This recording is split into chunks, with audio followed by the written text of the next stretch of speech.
So right now, as you are listening to this, there are highly sophisticated private equity firms and venture-backed startups burning massive amounts of capital. I mean, they are spending upwards of $4,000 just to acquire a single new customer in places like New York or San Francisco. Right, which is just staggering when you really look at it. It's completely staggering. They are literally bleeding cash to fight over the exact same sliver of coastal wealth. But then you look elsewhere, and meanwhile, consumer packaged goods companies in the, historically poorer, overlooked northeast of Brazil are routinely pulling in 22% EBITDA margins. Yeah, margins that are literally double what you see in the massive modern metropolitan hubs like São Paulo. Exactly, double. So if you are sitting in a boardroom on Monday morning looking at a strategy deck, you really have to ask yourself a fundamental question. Why do brilliant people, armed with billions of dollars and the best data money can buy, repeatedly make terrible geographic investments? I mean, it is arguably the defining capital allocation question of our era. Because we operate under this base assumption that global capital is perfectly efficient. Right, the whole efficient market hypothesis. Exactly. We assume that if an opportunity exists, the market will naturally find it, price it, and capture it. But what we actually see, systematically across industries, is that the very visibility of a quote-unquote great market is precisely what turns it into a graveyard for unit economics. A graveyard. I love that phrasing. And that's exactly what we are tearing apart today. If you're joining us, we are treating this deep dive not as some theoretical academic exercise, but as a strategic war room. We are unpacking what we call the economics of competitive convergence. I mean, it's a massive topic. It is. And this whole thing actually started when I was listening to the Asymmetric podcast. They were breaking down the India Insights report for 2025, and they made this just fascinating observation about how multinational capital was blindingly hyper-focused on a handful of Tier 1 Indian cities. Just completely ignoring the actual mathematical demographic shifts taking place elsewhere. Yes, entirely. And that one observation sent me down this massive rabbit hole.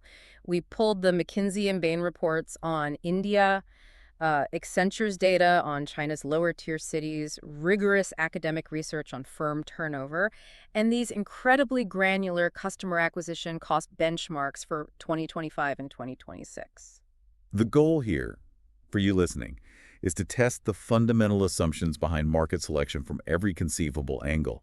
We want to figure out what a founder, a strategist, or an investor should actually do differently to find where the true economic returns are hiding today. Because it's not about just saying big cities are bad and small towns are good. It's much deeper than that. Oh, absolutely. And to do that, we have to start by acknowledging a really difficult truth, which is that following the herd into a crowded market usually starts out as a remarkably rational decision. Right. I mean, nobody goes into a crowded market because they want their margins crushed. That's not the goal. They go because the ecosystem is intoxicated. It feels incredibly safe. Exactly. If I'm building a software company, I want to be in Silicon Valley or Austin because the friction of starting up is basically zero.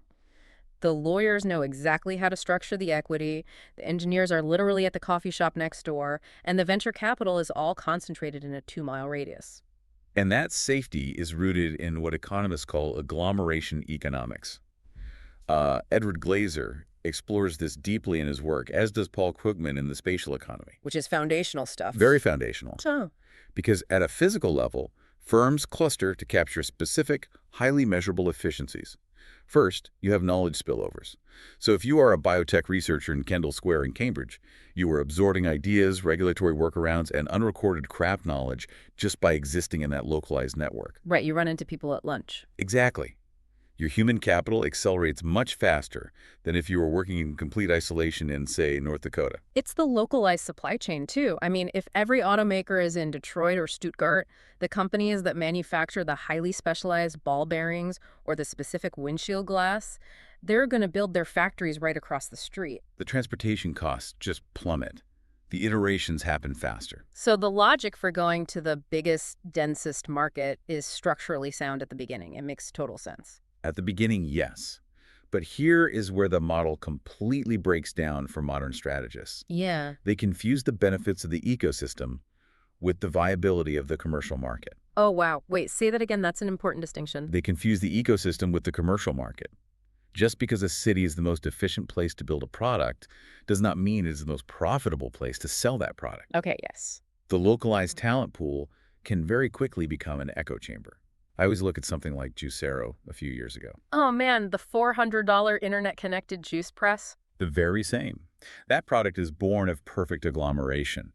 The founders had access to world-class hardware engineers, top-tier venture capital on Sand Hill Road, brilliant software developers. The ecosystem functioned flawlessly to produce the machine. But they were selling a solution to a problem nobody outside of their zip code actually had. Exactly. Because they were surrounded entirely by other highly affluent, tech-centric people in a localized hub, they lost complete touch with the end consumer's actual willingness to pay. They built a solution for a localized reality that didn't scale commercially at all. Which brings us to the first major roadblock in the dossier we pulled together. This assumption that a massive market automatically equals massive opportunity. We tend to think of a big market, say, millions of affluent consumers in London or Tokyo, like a giant pie. The classic boardroom pie analogy. Right. The logic is always, well, it's a $10 billion pie, and even if we only capture 1%, we're rich. It's a highly comforting thought. It is, until you look at the actual data. Yeah. Because the academic research on firm turnover by Bresnahan and Rice mathematically destroys that pie analogy. It really does. Bresnahan and Rice map out what they term endogenous competition. And in plain English, this just means that the competitive intensity of a market isn't a random weather event that happens to the market. The competition is generated by the size of the market itself. Because the prize is so visibly large that it mechanically triggers a localized price war. Exactly. But break down the mechanics of that for me for a second. Because if a market has 10 times the consumers, shouldn't it logically be able to support 10 times the number of companies? You would intuitively think so. But the math doesn't scale linearly like that. Imagine a small town of, say, 10,000 people. It might mathematically support 2 tire shops. They reach an equilibrium, they charge a fair margin, and they both survive for 30 years. Making a decent living, nothing crazy. Right. Now look at a city of 1 million people. It doesn't just attract 200 tire shops. The sheer, overwhelming visibility of that 1 million person market acts as a beacon for excess capital. So everyone floods in. Everyone floods in. You don't get 200 tire shops, you get 500 tire shops, 3 venture-backed mobile tire replacement apps, and 2 massive big box retailers. And because there is this massive oversupply of competitors trying to capture the exact same demographic, the only immediate lever anyone can pull to win a customer is price. Precisely. The price-cost margins absolutely plummet. The sheer volume of entrants acts as a brutal, accelerated filter. It weeds out firms much faster. So the lifespan of a business is actually shorter in the bigger city. Much shorter.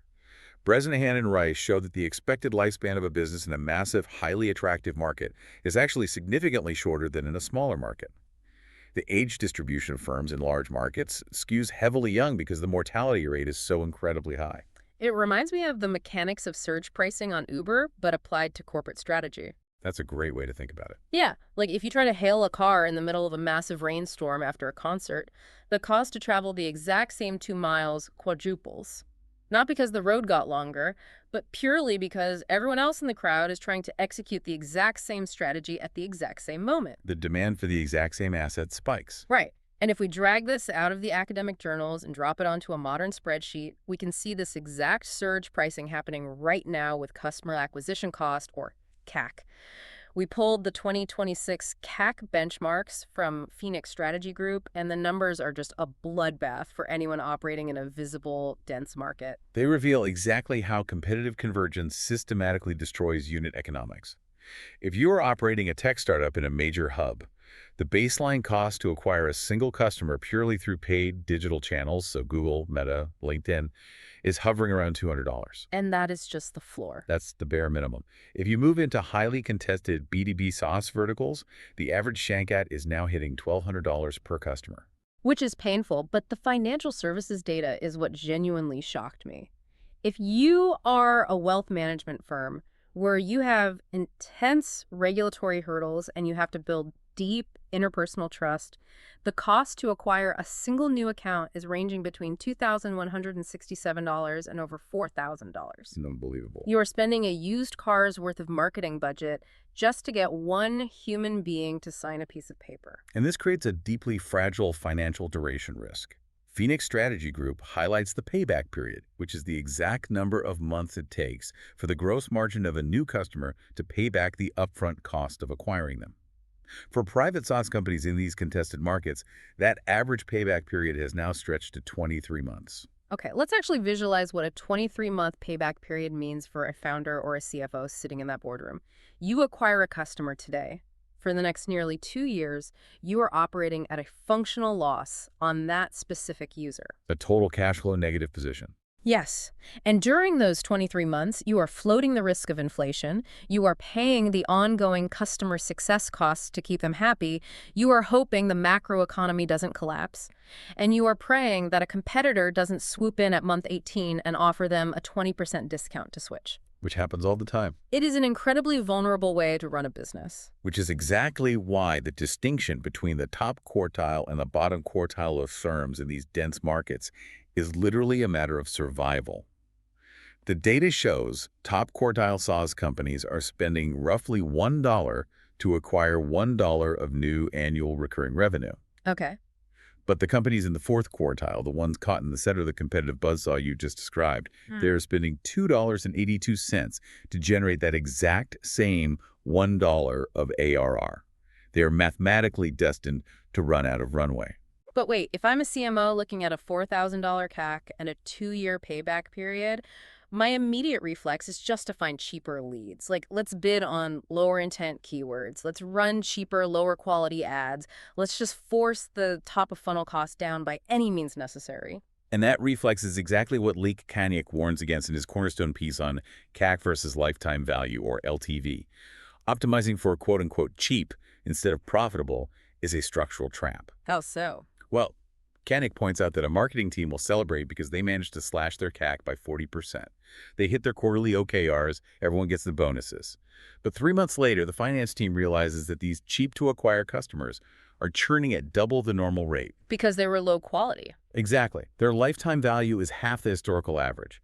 The so-called savings on the acquisition side completely destroyed the actual enterprise value downstream. Kaniak also brings up this fascinating point about the median versus the mean customer that I think most executive teams completely miss. The outlier problem. Right.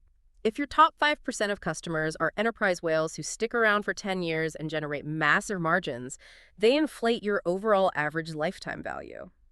If you take that mathematically inflated average and use it to justify a higher allowable CAC across the board, you have a systemic, fatal blind spot. You are vastly overpaying to acquire your typical median customer because you are blinded by the profitability of a few outliers. And this naturally reveals the second major paradox we see across all these sources, the competition paradox. Firms are optimizing for the visible opportunity rather than the total opportunity. That's a crucial distinction. Visible versus total. Yes, a demographic becomes visible, say, young, urban professionals in New York who need wealth management. It ticks every single box on a BCG or McKinsey framework. GDP per capita is sky high, broadband penetration is perfect, so every single firm enters. And the consensus that this is a great market drives up the keyword bidding, the billboard prices, the salary demands for local talent, until the consensus itself becomes your primary competitive disadvantage. The market is fantastic on paper, but the cost of entry has been bid up to the point of structural unprofitability. Precisely. So if the visible markets are margin traps, how do we systematically identify the total opportunity? Where are the underlying economics not yet destroyed by bidding wars? To answer that, the dossier suggests using geography as a commercial laboratory. Right, using real regions as test cases. And the most compelling laboratory for this right now, which actually kicked off this whole deep dive, is India. Let's look at the India Insights Report. Let's do it. Because if a Western multinational board decides to launch in India, 99% of the time, they draw a giant red circle around Mumbai, Delhi, and Bangalore. They target Tier 1. It feels safe. The data looks extremely clean. Exactly. The consumers look like the consumers they already know in London or Seattle. But the McKinsey, Bain, and Redseer data shows that a tectonic, structural shift is happening completely beneath that highly visible surface. It's massive. And if you only read the executive summary of these reports, you might actually confirm your Tier 1 bias. The data clearly states that 62% of consumption in India will be urban by 2025. Which sounds like, hey, stick to the big cities. Right. But when you unpack the granular demographic migration, the massive overlooked commercial frontier is the explosion of Tier 2, Tier 3, and Tier 4 markets. We are looking at a reality where 45 to 58% of the entire Indian middle class will reside in these lower-tier cities. That's half the middle class. More than half, potentially. Tier 2 cities, what McKinsey categorizes as the mainstream, are places with over 1 million people, like state capitals. Tier 3 are the climbers, and Tier 4 are smaller towns. The sheer volume of discretionary income aggregating in these tiers is staggering. The section on niche cities in the report absolutely blew my mind. The report highlights cities like Ludhiana or Chandigarh. These are places that almost never make it onto slide 2 of a multinational's go-to-market strategy deck. They're entirely invisible to the typical foreign strategist. Yes, but the data shows their average household incomes equal or actually exceed those in the top-tier megacities. You have populations with tremendous purchasing power, but because they lack the global brand recognition of Mumbai, they receive a tiny fraction of the competitive attention from major players. Which directly impacts the unit economics we were just discussing. Because multinational competitors aren't bidding up the ad space, the real estate, or the local talent in Chandigarh, the customer acquisition costs in those niche cities are structurally lower. While the willingness to pay stays high. Meanwhile, the localized willingness to pay remains incredibly robust. That is the literal definition of a superior unit economic environment. Lower CAC, high LTV. It's the holy grail. It is, and Yeah. no entity understood this architectural shift in the Indian market better or exploited it more aggressively than Reliance Jio. Oh, I want to spend some real time on Jio because it's not just a story about a company succeeding. It's a story about entirely rewriting the production function of an industry by targeting the invisible market. It's a masterclass. When Jio decided to enter the Indian telecommunications market, the incumbent strategy was fully calcified. You had legacy players like Bharti Airtel and Vodafone fighting bloody, margin-crushing wars over the most affluent slivers of the metropolitan populations. Sound familiar? Exactly the same pattern. Their infrastructure was largely built on circuit-switched 2G and 3G networks, originally designed for voice calls. They treated data as a premium luxury, charging high per-megabyte rates to wealthy Tier 1 consumers. They were fighting over the exact same square foot of visible dirt. Exactly. Jio looked at the macro demographic shift happening in Tier 2, 3, and 4 cities and realized the legacy operating model was fundamentally misaligned with where the country was going. So Jio didn't try to compete on the incumbents' terms. They didn't just launch a cheaper 3G plan in Mumbai. No, they didn't try to squeeze a bit more efficiency out of the existing infrastructure. Instead, they built a 4G-only, entirely IP-based, packet-switched network from the ground up. Huge capital expenditure up front. Massive. But this architecture was designed specifically for the economics of mass-market data. Voice calls on an IP network are just tiny packets of data, which allowed Jio to make voice calls completely free, permanently. Which completely disrupted the incumbent's revenue model. Overnight. They catered directly to the massive young demographic in lower-tier cities that the legacy players had systematically ignored because they deemed them low ARPU, low average revenue per user. Jio didn't just capture existing users from rivals by offering a 10% discount. They expanded the actual boundaries of the market.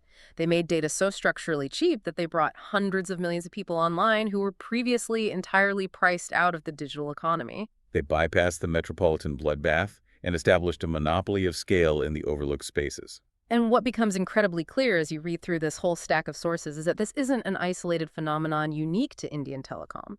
We see this identical strategic pattern replicating globally. Let's pivot to China for a second. The e-commerce dynamics there are fascinating. Yeah, because if you look at the e-commerce wars of the 2010s, Alibaba and JD.com had effectively won. They had the coastal wealth of Beijing, Shanghai, Shenzhen. They had the logistics locked down.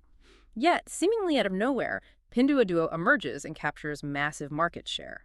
Were they just selling cheaper, lower quality goods, or did they actually hack the acquisition economics? It was entirely about hacking the acquisition economics by deeply understanding a misunderstood demographic.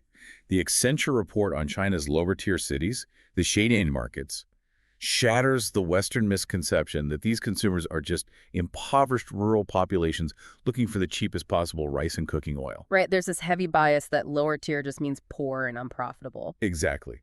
But the data reveals that consumers in China's Tier 3 and Tier 4 cities actually report higher consumer confidence indices than consumers in Tier 1 cities. Higher confidence than Shanghai. Yes. Why? Because their cost of living is substantially lower. They don't have the crushing housing pressure or commute costs of a Shanghai resident.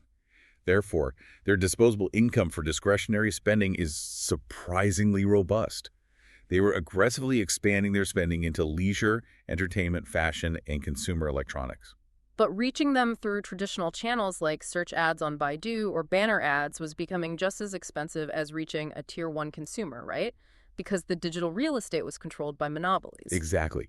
If Pinduoduo had tried to acquire those users using Alibaba's playbook, just buying expensive digital ads, they would have burned through their venture capital in 6 months. Second, would have killed them. This act would have been fatal. Instead, Pinduoduo's founders looked at places like Anking and realized these consumers were highly social, deeply interconnected, and universally using WeChat. So Pinduoduo built their entire operating model around social commerce, specifically the team purchase or PIN mechanism. Walk us through how that actually works for the consumer. Sure. So if a user saw a box of apples for $5, they could buy it outright. But if they shared a link on WeChat and got two friends to buy it with them, the price dropped to $3. That is mathematically brilliant. They took their customer acquisition budget, which normally would have gone straight into the pockets of an ad network, and effectively paid it directly to the consumer in the form of a discount. It's ingenious. They turned their own users into highly incentivized, highly localized marketing nodes. They slashed their CAC to an absolute fraction of what the coastal giants were paying. They completely bypassed the intense coastal competition, built a massive, fiercely loyal user base in the Scientian markets, and eventually used that scale to push upward and challenge Alibaba directly. It is a masterclass in recognizing that a market's lack of traditional visibility on a dashboard does not equate to a lack of commercial viability. Not at all. And if we cross the globe to Latin America, the EMC Decathlon report on Brazil shows the exact same dynamic playing out in consumer packaged goods. Historically, when a massive multinational, say a global soap or beverage conglomerate, decides to expand into Brazil, their country portfolio analysis model points them straight to São Paulo. And logically, why wouldn't it? São Paulo is a financial juggernaut. Its economy is larger than the entire country of Argentina. Right, but what happens when every single multinational makes that exact same logical deduction? You get a saturated, hyper-competitive ecosystem. The market becomes flooded with alternatives, and the large, consolidated modern grocery chains in São Paulo gain immense negotiating leverage over the brands. Because they control the shelf space. Exactly. Because the competition is so brutal, the retail prices that these brands can command are heavily suppressed, and they have to pay massive slotting fees just to get on the shelves. Meanwhile, they completely underallocate resources to the northeast of Brazil. Historically, the northeast is the poorer region. If you are a strategist in Geneva or Chicago, looking at a high-level spreadsheet heavily weighted by GDP per capita, the northeast looks like a terrible bet. It looks like a rounding error. But what did the granular, localized data actually reveal? It revealed that the Northeast was growing at a much faster rate than São Paulo. But more importantly, because the competitive intensity from foreign multinationals was so incredibly light, the retail prices you could actually command on the ground were higher. That's the part that is so counterintuitive. The prices were higher in the poorer region. The unit economics were shocking. The EMC report demonstrates that traditional mom-and-pop retail in Brazil, the kind of highly fragmented, hyper-local distribution network that multinationals usually avoid because it is logistically difficult to manage, was generating 22.4% EBITDA margins for consumer packaged goods companies. I want to make sure that lands for anyone listening because it is the core of this entire discussion. In the quote-unquote poor, difficult, unscalable, overlooked market, companies were pulling 22.4% margins. In the rich, easy, highly visible, modern metropolises, they were yielding 11.9% EBITDA margins. Nearly half. The multinationals completely missed this because their analytical models were miscalibrated. They optimized for the ease of entry and the visibility of wealth, and they paid a massive penalty and slashed margins. And we don't have to just look at emerging markets to see this. We see the exact same geographic arbitrage in the history of rural America. Look at the foundational strategies of Walmart and Dollar General. Sam Walton is the ultimate patron saint of bypassing the visible market. While Sears and Kmart were locked in this titanic struggle over large, visible metropolitan footprints, building massive department stores in densely populated suburbs, Walton looked at rural America. He saw a completely uncontested landscape. He realized that if he optimized a small format store for rural economics, he could place a massive retail footprint in a town of 5,000 people and become a localized monopoly. He completely avoided the metropolitan bloodbath. And Dollar General took Walton's philosophy and refined it into a modern surgical operating model. They didn't just build stores in small towns. They built an entire specialized supply chain designed for highly dispersed, very small format retail in rural and exurban areas. Which is incredibly hard to do efficiently. Extremely hard. They curate roughly 10,000 specific SKUs compared to a Walmart supercenter that might have 140,000 SKUs to maximize inventory turnover per square foot. They build on incredibly cheap real estate, often on the right-hand side of the highway for easy commuter access. Wow, even the side of the road matters. Oh, absolutely. It is a highly specific distribution model that a big box metropolitan competitor structurally cannot replicate. A massive Target store, physically and economically, cannot survive on the margins of a 2,500-person town in rural Georgia. Dollar General built an impenetrable competitive moat out of the very geography that the coastal strategists deemed unattractive. Which perfectly transitions us to the absolute extreme end of the spectrum, the so-called bottom of the pyramid. Because the assumption in almost every boardroom is that developing markets or impoverished demographics are simply too cheap to yield any margin at all. The assumption is that you can't make money selling to the poor. Right, that's the bias. And that assumption is systematically dismantled by C.K. Prahalad's seminal work, The Fortune at the Bottom of the Pyramid, as well as research in poor economics. The conventional wisdom states that goods sold in bottom-of-the-pyramid markets must be priced incredibly low, leaving no room for a competitor to turn a profit or cover fixed costs. Which seems logical on the surface. But the reality on the ground is the exact opposite. Consumers at the bottom of the pyramid frequently pay what Prahalad calls a poverty penalty. A poverty penalty. Yes, because of massive inefficiencies in local supply chains, a lack of institutional scale, and exploitative local monopolies, impoverished consumers often pay significantly higher prices per unit for basic goods, credit, clean water, and services than middle-class consumers in the same country do. So it is structurally expensive to be poor. Exactly. Which means there is a massive, highly profitable opportunity for companies that can bring economies of scale and modern operating models into these markets. If you can offer significantly higher quality goods or services at lower prices than the local monopolies, you can capture immense market share while still maintaining incredibly attractive margins. And the ultimate case study for this, M-Pesa in Africa. Without a doubt. Let's break down the mechanics of M-Pesa. Because traditional banking executives looked at rural Kenya and saw populations with tiny balances, no formal addresses, terrible road infrastructure, and high security risks for transporting cash. They ran the math on building a network of physical bank branches with vaults and tellers, concluded it was economically impossible, and stayed in Nairobi. And that is a rational conclusion if you assume that the only way to provide banking is through a physical branch. Be it the bias of distance. Right.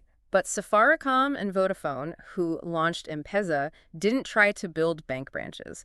They looked at the infrastructure that was already widely distributed and deeply trusted: mobile phones and the vast network of local airtime resellers. The corner shopkeepers and gas station attendants who sold prepaid phone minutes? They repurposed the existing network. They designed a text message-based money transfer system that used these shopkeepers as human ATMs. The mechanics were just brilliant. The shopkeeper buys a digital float of currency from Safaricom. A customer walks in, gives physical cash to the shopkeeper, and the shopkeeper transfers the equivalent digital money to the customer's phone via an SMS protocol. They completely bypassed the traditional high fixed cost banking infrastructure. They didn't just serve an overlooked market. They created a highly profitable, scalable financial ecosystem from scratch. And they did it precisely because they didn't try to force a Western top-of-the-pyramid banking model into a rural African context.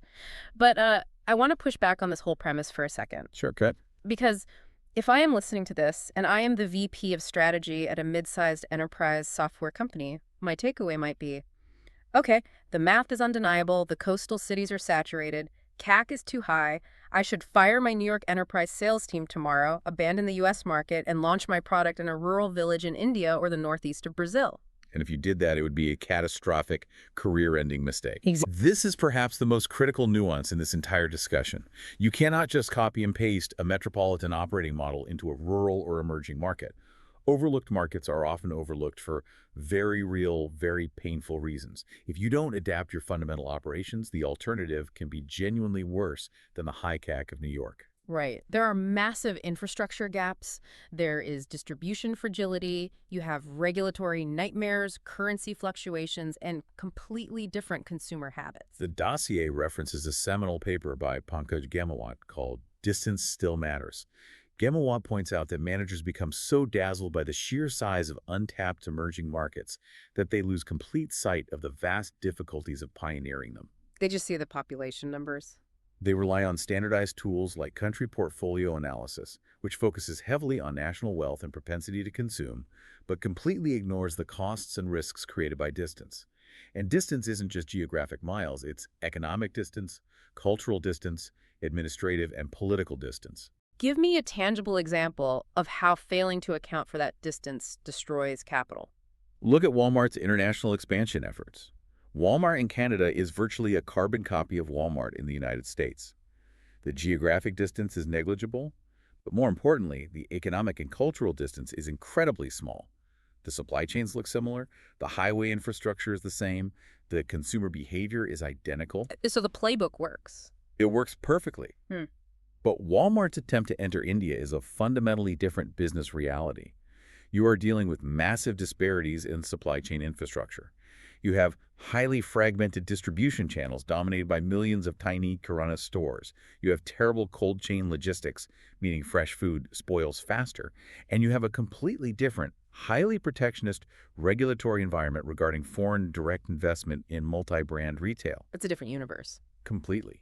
If you try to take the Bentonville, Arkansas playbook and execute it flawlessly in Mumbai without altering the underlying operating model, you will hemorrhage capital. So the crucial insight for the boardroom isn't just go where the competitors aren't. It's that the overlooked market opportunity is accessible only if you are willing and able to build an operating model that is structurally suited to its specific, localized economics. You have to build the machine for the terrain it's driving on. Yes. You have to design a model that fits the distribution fragility and the local willingness to pay. You have to be geo, willing to build an entirely new packet-switched 4G network from scratch. You have to be dollar general, optimizing for small footprint logistics rather than big box pallets. The operating model is the strategy. If you try to serve the bottom of the pyramid with a top of the pyramid cost structure, you will fail spectacularly. Precisely. Which brings us to the ultimate behavioral question of this deep dive. If all of this data is readily available, if Bresnahan and Rice have mathematically proven that big markets kill firms faster, if the CEASE benchmarks clearly show unit economics eroding, if Brazil, China, and India all demonstrate massive margins in lower-tier markets, why do highly educated boards of directors and elite venture capitalists keep signing off on the exact same crowded strategies? Why do they keep funding the 10th 15-minute grocery delivery app in Manhattan? Exactly. To understand that, we have to unpack the third and final paradox from the dossier, the visibility paradox.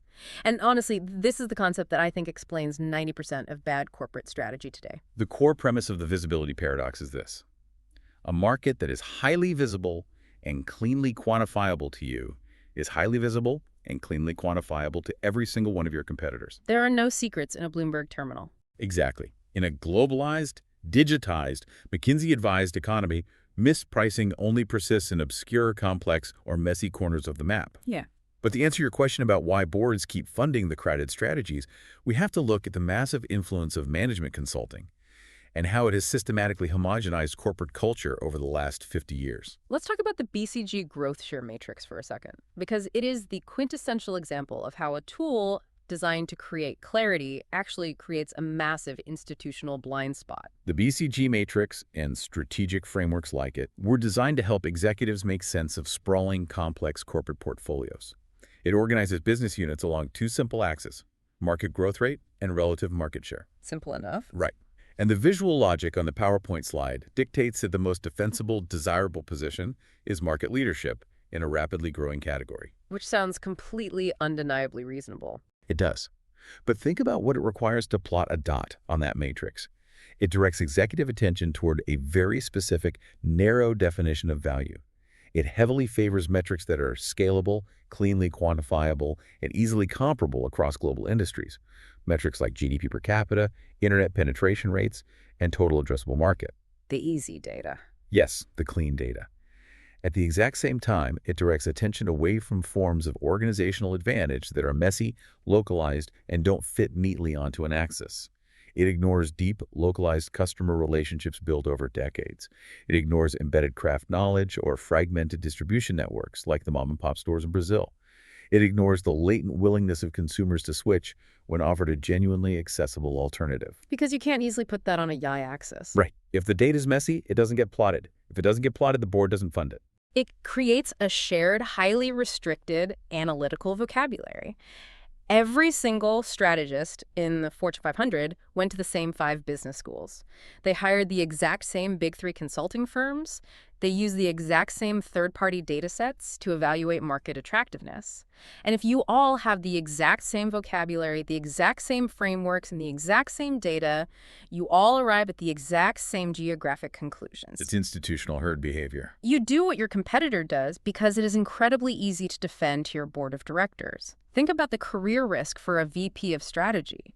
If you launch a new enterprise software product in Silicon Valley and it fails, you go to the board and say, well, the TAM was huge, the metrics look great, it's just a tough competitive market. The board nods, and you keep your job. No one gets fired for buying IBM, right? Exactly. But if you take a massive swing and launch a specialized product in Ludhiana, India, and it fails, the board says, why on earth were we in Ludhiana? You clearly have no idea what you're doing. You're fired. That precise institutional constraint is the engine that drives competitive convergence. Michael Porter discusses this beautifully in his foundational work, Competitive Strategy, particularly in his sections regarding conventional wisdom and industry blind spots. He uses the historic case study of Miller breweries. Oh, this is a great example. In the 1970s, Miller was acquired by Philip Morris. Because Philip Morris was a tobacco company, their executives were not bound by the traditional family-owned conventional wisdom of the brewing industry. The established brewers knew, quote-unquote, that real beer drinkers only wanted heavy premium beer, and they knew that light beer was a gimmick. It was an unquestioned truth in the industry. But Miller, unconstrained by that history, introduced Miller Lite and heavily marketed it to the core demographic and introduced it in a 7-ounce bottle at a 25% price premium over the leading domestic beers. And the established breweries like Anheuser-Busch, Schlitz, they thought they were completely out of their minds. They literally laughed at them in the trade press. The moves didn't fit the industry's shared assumptions about what consumers wanted or what a serious beer company should do. They laughed right up until Miller stole a massive, unprecedented amount of market share and forced the entire global industry to grudgingly follow suit. It was a total blind spot. Yes. Miller perceived a blind spot in the competition's shared worldview and exploited it specifically because they weren't operating under the same institutional constraints and frameworks. And what's wild is that we see this exact same dynamic, this exact same penalty for localized groupthink, playing out today in the highest echelons of venture capital. The geographic data on VC returns is a perfect modern echo of the Miller Lite story. Yes. The data on the geography of venture capital returns is incredibly revealing and completely counterintuitive. You would naturally think that venture capitalists achieve the highest returns when they invest locally, say a VC firm on Sand Hill Road investing in a startup based in Palo Alto. Right, because they can just walk down the street to help them. The logic is that they can monitor the company closely, attend board meetings in person, tap into local talent networks, and leverage their localized agglomeration advantages. It's the classic VC cliche, I won't invest in a company that is more than a 20-minute bicycle ride from my office. Exactly. But the hard data shows the exact opposite. Much of the massive outperformance in venture capital portfolios actually arises from their non-local investments. Wait, let's unpack the mechanics of that. Why would a non-local deal where the investor has less visibility and less localized control actually outperform a local one? Because the institutional hurdle rate for a non-local deal is intrinsically mechanically higher. For a venture capitalist to invest the time, energy, and travel costs to fund a startup in, say, Columbus, Ohio, or Warsaw, Poland, the unit economics, the team, and the business model have to be undeniably superior. The bar is just set so much higher. Way higher. The investor isn't getting caught up in the local echo chamber of hype. They aren't funding the company just because they ran into the founder at a coffee shop or because their buddy at another firm is doing it. Because the institutional friction and the perceived distance are higher, the VC applies a much more rigorous, dispassionate filter. That makes total sense. They only pull the trigger on the deal if the fundamentals are absolutely phenomenal. The local deals, by contrast, suffer from a dangerously low hurdle rate and intense localized competitive density, which ultimately depresses their returns. That is absolutely fascinating. It all comes back to the hurdle rate of visibility. So we have covered a tremendous amount of ground in this boardroom today, from the surge pricing mechanics of customer acquisition cost to Geo's packet-switched architecture to the distribution moats of Dollar General and the human ATMs of M-Pesa. It's a lot to process. It is. So let's start synthesizing these insights. Let's distill this mountain of sources down to the absolute essence for the listener. If you are walking away from this deep dive, the first major structural takeaway is that competitive attention must be treated as a highly dynamic, reactive variable, not a static backdrop. You cannot evaluate a market's attractiveness in a vacuum. You have to assume that every other intelligent, well-capitalized player in your industry is looking at the exact same McKinsey report, the exact same urbanization rates, and the exact same GDP per capita data that you are. And that leads directly to the final operational takeaway for founders, investors, and strategists. Market consensus is not validation. It is a direct, measurable cost.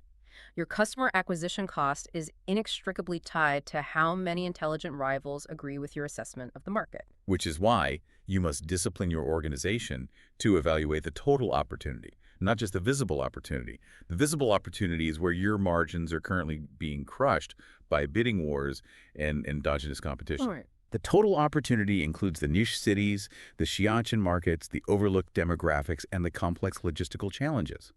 But, and this is the critical caveat, to capture that total opportunity, you must be willing to do the hard, unglamorous work of designing an operating model that actually fits the margins, the infrastructure constraints, and the realities of those overlooked spaces. You cannot just copy and paste the metropolitan playbook and expect it to survive.